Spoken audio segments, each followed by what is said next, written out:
बहुत समय पहले एक सुंदर से गांव में गौरी नाम की एक गरीब लड़की रहती थी। उसका घर बहुत ही छोटा था। गांव के लोग अक्सर कहते थे कि गौरी के पास धन नहीं है, लेकिन उसके पास एक ऐसी दौलत थी जो हर किसी के पास नहीं होती, एक सच्चा और अच्छा दिल। हर सुबह सूरज निकलने से पहले गौरी उठ जाती।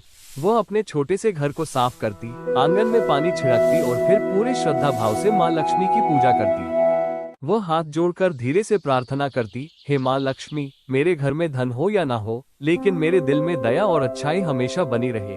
पूजा के बाद वह रोज की तरह नदी की ओर जाती और वहां से पानी भरकर अपने घर वापस लौटती। एक दिन जब वो उसी रास्ते से वापस आ रही थी, तभी उसने रास्ते के किनारे एक बूढ़ी औरत को पेड़ के नीचे बैठे देखा। वो बहुत थकी हुई और कमजोर लग रही थी, जैसे कई दिनों से उसने ठीक से कुछ खाया ही ना हो। गौरी उसके पास गई और धीरे से बोली, माँ जी, क्या आपको कुछ चाहिए?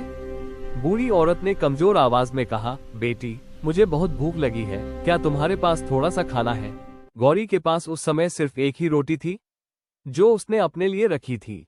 लेकिन उस बूढ़ी औरत की हालत देखकर उसका दिल पिघल गया। उसने बिना एक पल सोचे वो आखिरी रोटी उस बूढ़ी औरत को दे दी। बूढ़ी औरत ने धीरे धीरे वो रोटी खाई और फिर गौरी की तरफ देखकर हल्के से मुस्कुराई। तभी अचानक वहां का माहौल बदलने लगा। हवा हल्की हल्की चलने लगी और चारों ओर एक अजीब सी सुनहरी रोशनी फैलने लगी। गौरी हैरान होकर इधर उधर देखने लगी। वो सुनहरी रोशनी धीरे धीरे और तेज होती गई और देखते ही देखते पूरा रास्ता दिव्य प्रकाश से भर गया। गौरी ने जब फिर से उस बूढ़ी औरत की तरफ देखा, तो उसे लगा जैसे उसका रूप बदल रहा हो। कुछ ही क्षणों में वो बूढ़ी औरत एक चमकते हुए दिव्य प्रकाश में बदल गई और उस प्रकाश के बीच एक अद्भुत और पवित्र रूप प्रकट हुआ। वो स्वयं माँ लक्ष्मी थी। माँ लक्ष्मी को अपने सामने देखकर गौरी भावुक हो गई और तुरंत उनके चरणों में झुक गई। माँ लक्ष्मी मुस्कुराई और स्नेह भरी आवाज में बोली, गौरी, मैं तुम्हारी दया और सच्चे दिल की परीक्षा लेने आई थी। तुमने अपनी आखिरी रोटी भी बिना किसी लालच के एक जरूरतमंद को दे दी। यही सच्ची समृद्धि है और यही सबसे बड़ा पुण्य है। फिर माँ लक्ष्मी ने अपना हाथ उठाकर गौरी को आशीर्वाद दिया। उनके आशीर्वाद के साथ ही एक दिव्य सुनहरी रोशनी चारों ओर फैल गई, जैसे समृद्धि और खुशियां गौरी के जीवन में प्रवेश कर रही हों।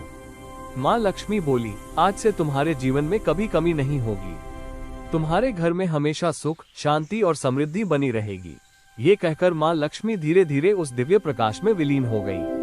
उस दिन के बाद गौरी के जीवन में सचमुच बदलाव आने लगा।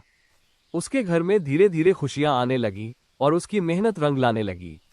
लेकिन सबसे खास बात यह थी कि समृद्धि मिलने के बाद भी गौरी ने अपनी दया और विनम्रता कभी नहीं छोड़ी। वो हमेशा पहले की तरह जरूरतमंद लोगों की मदद करती रही, क्योंकि उसे पता था